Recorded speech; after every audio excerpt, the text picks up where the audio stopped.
नमस्कार साथियों। तो एक बार फिर से आप सभी लोगों का स्वागत है हमारे YouTube चैनल पर डेली करंट अफेयर सीरीज में। 10 अप्रैल है आज। और आज के दिन जितने भी करंट अफेयर्स हो सकते हैं, जितने भी पिछले दिन की घटना है, उससे जो इम्पोर्टेंट क्वेश्चंस वनडे एग्जाम्स में खास करके पूछे जा सकते हैं, उसको हम लोग डिस्कस करेंगे। तो चलिए इसको शुरू करते हैं। लेकिन क्वेश्चन शुरू करने से पहले हम लोग देखते हैं डेली मोटिवेशनल कोट। तो आज की मोटिवेशनल कोट क्या है? मुसीबतें मुश्किलें आएंगी लेकिन हार कभी मत मानना। तो अभी आपके लाइफ में अगर आप लोग स्ट्रगल कर रहे हैं तो वो क्या है? आपके लिए मुश्किलें है ना। तो मुश्किलें आती रहेगी लेकिन आपको हार नहीं मानना है, आपको लगे रहना है, लगे रहना है। थोड़ा समय लगेगा, कल हमने डिस्कस किया था कि समय और धैर्य के साथ, ध्यान रखना है, समय और धैर्य के साथ अपने काम पे लगे रहना है। जो आप मेहनत कर रहे हैं उस पे लगे रहना है, हार नहीं मानना है। सफलता आपको जरूर मिलेगी। चलिए इसी विचार के साथ शुरू करते हैं। फर्स्ट क्वेश्चन देख लिया जाए। किस राज्य ने अप्रैल 2025 में 2000 साल पुराना, देखिए बहुत ही ज्यादा पुराना है, 2000 साल पुराना मेगालिथिक मेगालिथिक युग के समय के अवशेषों की खोज की सूचना दी है? किस राज्य के द्वारा दिया गया है? तो यह राज्य आपको ध्यान रखना है, कर्नाटक नहीं है, केरल है। यह राज्य केरल है, ठीक है। तो ये 2000 साल पुराना है। बहुत सारा मेगालिथिक जो हम लोग के पास मेगालिथ है, मेगालिथ बोलते हैं बड़ा वाला पत्थर। देखिए ये जो बड़ा वाला पत्थर होता है इसी को क्या बोलते हैं? मेगालिथ, ठीक है। तो मेगालिथ बड़ा सा पत्थर होता है। ज्यादातर जो पत्थर हमारे यहाँ है वो है लौह युग के समय का। कब का है? लौह युग। लौह युग आपको पता होगा, लगभग लगभग 1500 से अगर 500 चले जाए, 500 बीसीई, है ना, बिफोर कॉमन एरा, या फिर इसको बिफोर क्राइस्ट भी बोलते हैं, ईसा पूर्व भी बोलते हैं। तो इस समय अगर चले जाए तो इस समय का बहुत सारा है, लेकिन यहाँ 2000 साल पुराना पाया गया है। वहां पे तो केरल के बंधुदुक्का के मणिमूला गांव जो है, वही में बंधुदुक्का का जो मणिमूला गांव है वहां पे पाया गया है। लगभग लगभग 2000 साल पुराना इसको अभी माना जा रहा है। देखिए ये क्या होता है, इसके बारे में भी बता दिया गया है कि यह एक मेगालिथ है, बड़ा पत्थर होता है, जिसका इस्तेमाल हम लोग क्या करते हैं? स्मारक बनाने के निर्माण में, ठीक है। देखिए मेनली यह स्मारक बनाने के निर्माण में भी होता है। एक तरफ से या तो ये अकेले ही बड़ा सा पत्थर है तो इसको ऐसे रख दिए, एक स्मारक टाइप से बन गया। नीचे में यहाँ पे किसी को अगर रखना है तो रख दी, ठीक है। या इसका और भी दो दो दो अलग संरचना में भी इसका इस्तेमाल होता है। एक संरचना में इस्तेमाल होता है इसको दफनाने में, ठीक है। दफनाने में यहाँ पे क्या किए, किसी को रख दिए तो यहाँ पे दफन हो गया। जिसको दफनाने में, अगर दफनाने के उद्देश्य से इसका इस्तेमाल किया जा रहा है तो इसको क्या बोलते हैं? ध्यान रखिएगा, सेपुल चरण। क्या बोलते हैं? सेपुल चरण, ठीक है। लेकिन वही अगर इसका स्मारक बनाने में, स्मारक की तरह इसका इस्तेमाल किया जा रहा है तो इसको क्या बोलते हैं हम लोग? गैर सेपुलचरल। तो ये भी टर्म है, ये पूरा का पूरा आपका टर्म है। तो अगर क्वेश्चन आ जाए कि सेपुलचरल जो है यह किस चीज से संबंधित है, ठीक है, तो ये आपको पता होना चाहिए कि जो मेगालिथ होता है, पुराना पत्थर होता है जो कई हजार साल पुराना पत्थर है, उसी से रिलेटेड शब्द है। तो ये शब्द का भी आपको ध्यान होना चाहिए। नेक्स्ट क्वेश्चन देख लिया जाए। उधमपुर जिला, उधमपुर जिला JNK पता होगा, जम्मू कश्मीर। नत्था टॉप में मौसम विभाग के केंद्र का शुभारंभ किसने किया है, मतलब किसके द्वारा किया गया है? तो ये किया गया है केंद्रीय मंत्री, यहाँ पे तस्वीर देखिए, तस्वीर से आप लोग इनको पहचानते होंगे। क्या नाम है इनका? केंद्रीय मंत्री डॉक्टर जितेंद्र सिंह। इन्होंने किया है यहाँ पे उधमपुर जिले में। भारत का जो पहला है जलवायु परिवर्तन स्टेशन, जम्मू कश्मीर के लिए, भारत का नहीं, मतलब जम्मू कश्मीर में भारत का पहला, JNK में जो है भारत का पहला है, ठीक है। तो ये जो जम्मू कश्मीर विश्वविद्यालय है, इसका हिमालयन हाई एल्टीट्यूड वायुमंडलीय और जलवायु अनुसंधान केंद्र का उद्देश्य क्या है? कि हिमालयी क्षेत्र में जो भी वहां की वायुमंडल में घटना हो रही है, अलग अलग तरह की जलवायु की जो स्थिति हो रही है, इसको क्या किया जाए? अच्छे से इसको अध्ययन किया जाए। जो जलवायु में परिवर्तन हो रहा है, जो पर्यावरण पर इसका प्रभाव हो रहा है, इसको अच्छे से स्टडी करके और उसके हिसाब से हम लोग क्या करें? आगे की रूपरेखा को तैयार करें। तो इस उद्देश्य से यहाँ पे उधमपुर जिला में नत्था टॉप में बनाया गया है। नेक्स्ट क्वेश्चन डिस्कस कर लिया जाए। वित्तीय सेवा विभाग ने एक राज्य एक क्षेत्रीय ग्रामीण बैंक, क्षेत्रीय ग्रामीण बैंक आप लोग जानते होंगे, RRB, इस तरह से, है ना, रीजनल रूरल बैंक टाइप से, इस तरह का बहुत सारा बैंक होता है क्षेत्रीय स्तर पे। तो इसमें एक राज्य एक क्षेत्रीय ग्रामीण बैंक के सिद्धांत पर कितने ग्रामीण, जो क्षेत्रीय ग्रामीण बैंक है, इनका विलय किया गया है? तो इनका विलय कर दिया गया। पहले क्या है, एक ही क्षेत्र में कई सारे थे, ठीक है, एक ही क्षेत्र में कई सारे थे, लेकिन अब इनको क्या किया गया है? एक राज्य में अब एक ही होगा, ठीक है। एक राज्य में एक क्षेत्रीय ग्रामीण बैंक होगा और उस हिसाब से इसको विलय किया जा रहा है। अभी 15 बैंकों का विलय तो किया जा चुका है। लगभग लगभग इसकी कुल संख्या अगर देखें तो अभी 43 है, लेकिन जैसे ही 15 हो जाएगा, 15 का विलय होने वाला है, तो जैसे ही इनका विलय हो जाएगा तो सिर्फ आपके पास कितने बच जाएंगे? 28। अब इन 28 में भी ये देखिए, जो 15 है, ये पहले चरण का है। 4 चरण में होना है, होने कितना चरण में है? 4 चरण में होता है। तो 4 चरण में पहला चरण में यहाँ पे एक जो है जिसको किया जा रहा है और अलग अलग राज्य में, जैसे अगर देख ले आंध्र प्रदेश में, तो आंध्र प्रदेश में 4 किया जा रहा है, उत्तर प्रदेश और पश्चिम बंगाल में देखे तो दोनों जगह 3-3, फिर बिहार, गुजरात, जम्मू कश्मीर हो गया, कर्नाटक हो गया, मध्य प्रदेश, महाराष्ट्र, उड़ीसा और राजस्थान में दो दो आरआरबी का विलय किया जाएगा। मतलब भविष्य में और भी सारे बहुत सारे बैंकों का क्या किया जाएगा, विलय किया जाएगा। तो ये आपका एक राज्य एक क्षेत्रीय ग्रामीण बैंक जो है, इस सिद्धांत पर 15 क्षेत्रीय ग्रामीण बैंकों का तो अभी अधिसूचना आ गई है। इनका जो है विलय इसका यथाशीघ्र होने वाला है। ठीक है, आरआरबी को क्या किया जाएगा, एकत्रित करके संस्था में विलय करने की योजना बनाई गई। ठीक है, तो यही इंपॉर्टेंट रखना है आपको संख्या को, कि अब नहीं तो ये आप ध्यान रखिएगा, ये सिद्धांत ध्यान रखिएगा, एक राज्य एक ग्राम क्षेत्रीय ग्रामीण बैंक। तो इससे भी क्वेश्चन को आप डील कर सकते हैं। नेक्स्ट क्वेश्चन है, किस राज्य सरकार ने हाल ही में गरीबों को मुफ्त उत्तम चावल वितरित करने की योजना शुरू की है? तो उत्तम चावल मतलब कि एकदम टॉप क्वालिटी का चावल यहाँ पे मिलेगा मुफ्त में। ठीक है, तो यह किया गया है तेलंगाना सरकार के द्वारा। तेलंगाना सरकार के द्वारा रेवंत रेड्डी की सरकार है, आपको पता होगा किसकी सरकार है, रेवंत रेड्डी। ध्यान रखिएगा ये सीएम है, ये कौन है, सीएम है, ध्यान रखिएगा सीएम है रेवंत रेड्डी। ठीक है, अब यहाँ के जो तेलंगाना के नागरिक आपूर्ति मंत्री हैं, एन उत्तम कुमार रेड्डी, इन्होंने कहा है कि तेलंगाना भारत का पहला राज्य बना है जिसने इस तरह की पहल की है। इस राज्य की 84% आबादी को खाद्य सुरक्षा सुनिश्चित होगी। ठीक है, तो यहाँ सुनिश्चित किया जाएगा कि कोई भी यहाँ पे खाद्य से भूखा न रह पाए, उनको यहाँ पे खाद्य सुरक्षा प्रदान किया जाए, खाना उसको दिया जाए। तेलंगाना सरकार ने सार्वजनिक वितरण प्रणाली के माध्यम से मुफ्त में बढ़िया चावल वितरण शुरू कर दिया है। इससे पहले केंद्र सरकार के द्वारा भी कुपोषण पर केंद्र का वार यहाँ पे किया गया था। इसमें फोर्टिफाइड चावल जो है उसको दिया गया था। फोर्टिफाइड चावल क्या है, उसमें हर तरह का पोषक तत्वों की मात्रा को डाला जाता है, जेनेटिकली ट्रीटेड होता है, मतलब उसको लैब में उस चावल को बनाया जाता है, फिर उसको खेती करके उपजाया जाता है। ठीक है, तो इसमें 2022 में, फिर 2023 में, 2024 में भी यहाँ पे सभी क्षेत्र में पीएमजीकेएवाई योजना है, इसके तहत भी वितरण किया गया। जो पीडीएस है, ठीक है, सार्वजनिक वितरण प्रणाली, उसके द्वारा भी किया गया। राशन में जैसे समझते होंगे, राशन का जो दुकान होता है वहां पे 80 करोड़ नागरिक जो है इनको यहाँ पे लाभ मिलने वाला है। ठीक है, 100% वित्त पोषण केंद्र सरकार करेगी। ठीक है, मतलब 100% जो भी इसमें से आपका पैसा लगेगा, जो भी यहाँ पे खर्चा लगेगा, सारा का सारा खर्चा का वहन केंद्र सरकार करेगी। ठीक है, उद्देश्य क्या है कि जो भी एनीमिया होता है, खून की कमी या सूक्ष्म पोषक तत्वों की कमी है, इसको दूर किया जाए यहाँ टॉप क्वालिटी चावल दे करके, जिसका नाम क्या है, फोर्टिफाइड चावल। फोर्टिफाइड चावल लैब में तैयार किया जाएगा, खूब बढ़िया नस्ल होगा, और उसको फिर उगाएंगे और उसको लोगों तक पहुंचाएंगे। नेक्स्ट क्वेश्चन है, किस केंद्र शासित प्रदेश या राज्य ने उत्तम उन्नत अच्छा उन्नत भ्रूण स्थानांतरण तकनीक से पहला बछड़ा जन्मा है?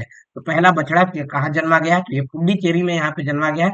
In vitro fertilized embryo transfer. ठीक है, in vitro fertilized in embryo transfer, IVF आप लोग जानते हो। इसमें क्या किया जाता है, तो इसमें लैब में पहले तैयार किया जाता है भ्रूण को, फिर यहाँ से लैब में यहाँ पे आपका मान लीजिए अगर एग है तो एग को तैयार किया, या स्पर्म है उसको तैयार किया, फिर उसको ले जा करके यहाँ जो एग है इसके अंदर डाला, फिर यहाँ से इसके अंदर फिर क्या होगा, विभाजन होगा। आपको पता है जैसे ही इसके अंदर क्या होता है, यहाँ पे फर्टिलाइजेशन हो जाएगा, तो इसके बाद यहाँ विभाजन होगा, 1 से 2, 2 से 4, 4 से 8, फिर जब 8 के आसपास का यहाँ पे तैयार हो जाएगा भ्रूण, तो इसको फिर उठा करके क्या किया जाएगा, दोबारा से जो यूटरस है ना, तो जो गर्भाशय है उसके अंदर डाल दिया जाएगा, और यहाँ पे फिर जिस माता के अंदर का यह गर्भाशय होगा, मान लीजिए अगर गाय है तो उस गाय माता जो है उसके अंदर यहाँ पे गर्भाशय में डाल देंगे, और फिर इस गाय को खूब अच्छे से इसको पोषक तत्व देंगे, खूब अच्छे से इसका ख्याल रखेंगे, ताकि यहाँ जो गर्भाशय में हमने भ्रूण डाला है इसका खूब अच्छे से क्या हो सके, विकास हो सके। ठीक है, जहां से हम लोग एग लेते हैं वहीं पे इसको फिर से डाल देते हैं, फिर वहां पे ये तैयार हो जाता है और बछड़ा हो जाता है। ठीक है, तो ये पूरा का पूरा आईवीएफ का टेक्निक है। यहाँ पे ये किसी मैमल्स के अंदर जो स्तनधारी है उनके अंदर यह किया जा सकता है। ठीक है, तो इस तकनीक से जो पहली बछिया हुई है ये विल्यानूर। ठीक है, तो विल्यानूर के पास जो यहाँ पे कनूरपेट है, इस गांव में पैदा हुई है। राज्य आपको ध्यान रखना है, गांव उतना इंपॉर्टेंट नहीं है, पुडुचेरी। ठीक है, राष्ट्रीय गोकुल मिशन के सहयोग से शुरू की गई पायलट परियोजना के तहत इस बछड़े का जन्म हुआ है। तो ये अभी पायलट प्रोजेक्ट की तरह चल रहा है, आगे इसमें और भी तेजी आ सकती है। नेक्स्ट क्वेश्चन डिस्कस कर लिया जाए जरा। हाल ही में मिजोरम में कौन सा स्वच्छता अभियान शुरू किया गया है? मिजोरम के अंदर स्वच्छता अभियान, तो ये ध्यान रखना है, स्वच्छ भारत नहीं है, ये रहा क्लीन मिजोरम क्या है, क्लीन मिजोरम अभियान यहाँ पे मिजोरम के अंदर है। अब इससे क्या होगा, पूरा स्वच्छता पहुंचे फैलेगा, ठीक है। और स्वच्छता अभियान है पूरा का पूरा, जिससे क्या होगा, शहरी विकास और ग्रामीण उन्मूलन विभाग के द्वारा यह पूरा का पूरा व्यवस्था किया गया है। इसमें आइजॉल का जो नगर निगम है, केंद्रीय युवा मिजो संघ है, उसके सहयोग से ये पूरा का पूरा कार्यक्रम चलाया जा रहा है, अभियान चलाया जा रहा है। इससे राज्य को खूब अच्छा स्वच्छ बनाया जाएगा, स्वच्छता तो बहुत जरूरी है, ठीक है। और साथ ही साथ साफ सुथरा किया जाएगा, इससे क्या होगा, बाहर के जो पर्यटन है वो भी आएंगे। जो बीमारियां हैं, पर्यटन यहाँ आकर्षण होगा। जो बीमारी है, बहुत सारी बीमारी आपको पता होगी कि कचड़े के कारण फैलती है, सही से कचरा का निपटारा ना हो तो इस बीमारी से भी क्या होगा, बीमारी से भी बचाव होगा। तो इस तरह से कई पहलू को देखा जा सकता है, और यहाँ और भी इससे किसके फायदे हैं।